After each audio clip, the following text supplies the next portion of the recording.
Elder Drew Traue, you were in the Paris, France mission for the past 2 years. You recently came home. Tell me how you heard about the attacks this morning. I was getting on my laptop earlier this morning to check my emails for if I have class still, and the news icon popped up on my laptop that said Belgium attacks. I was like, oh, that's interesting. So I clicked on that, and I actually noticed that my sister sent me a text the night before, or the morning of, I can't remember, which said, I'm glad you're not in Europe. And so when I clicked that link, I saw that there was explosions, some bombs that were dealt in the airport and in the metro. And so I just kind of thought, whoa, I was actually there. So did you serve in Belgium? Mm-hmm. And were you familiar with the train station, the metro station that they were talking about? Melbrick, yeah. So you read about that, I'm sure. What was your reaction? I was shocked at first. I was kind of like, whoa, I was there. Because not just too long ago in November, there was a Paris attacks, and I was in the Stade de France and all that. And so I could just picture in my head, like just going through this, going to district meeting. And I also have gone through the airport to help drop off missionaries and to pick up some stuff also. I used to serve in Belgium. So I could just imagine myself being there right now. It's just mind-blowing to me. When did you find out that some of your former companions or associates, former missionaries, were involved? My mom called me, and so I was in class. I called her back, and she just broke down crying and said that there's missionaries that are hurt. And she told me the names. It's like, my goodness, I know all 3 of them. What's the thought being here now and knowing that you were there just 4 or 5 months ago, and I'm sure your heart's still over there, as any returned missionary would say. What's been going through your mind? The first thing that popped into my mind was actually the missionaries that are currently there, and then the members I worked with, the people I've taught.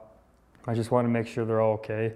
And thanks to Facebook, I could see there was this check-in points saying, hey, this family's are safe, this family's safe.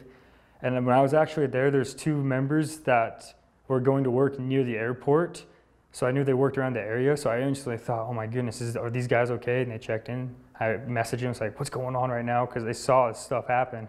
Like it was mind-blowing. It's crazy, but we're all right. These missionaries were taking a sister to leave for another mission, from what I understand. That sister was actually a visa waiter in our mission for a couple months. And when she finally got her visa to go to the United States, Elder Wells and MP were the zone leaders at the time with the senior missionary, taking her to the airport. And so she got past the security check, so she's okay.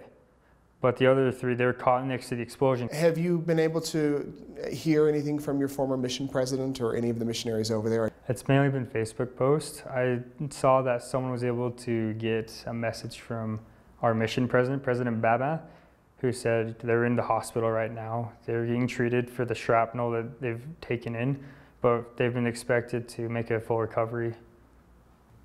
What would you say to those missionaries that are now at the hospital recovering? And the missionaries that weren't hurt, that are just serving over there? Just to keep stay strong. I would say, you're in good hands right now. You're doing what you're supposed to. You went there on good intentions to help people. And I can say that personally about Elder Wells, because I've seen how he works. I've lived with the kid a couple times, and I've been able to do exchanges with them. Those guys have the purest hearts. And I would say to their families, your sons, you're going to see them again, that everything's going to be okay. We do have a Heavenly Father that loves us. He's over us, He loves us, we're His children, and that He wants to pick us up when we're down low. And imagine that those families right now, they're probably feeling pretty low.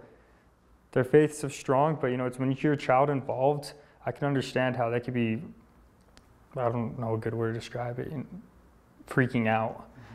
But I just want to say, you'll see them again. There's no problems. I have complete trust in the Lord that will work out in the end.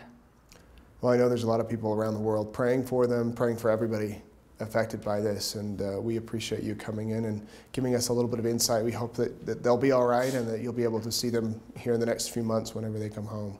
Thank you. Thank you.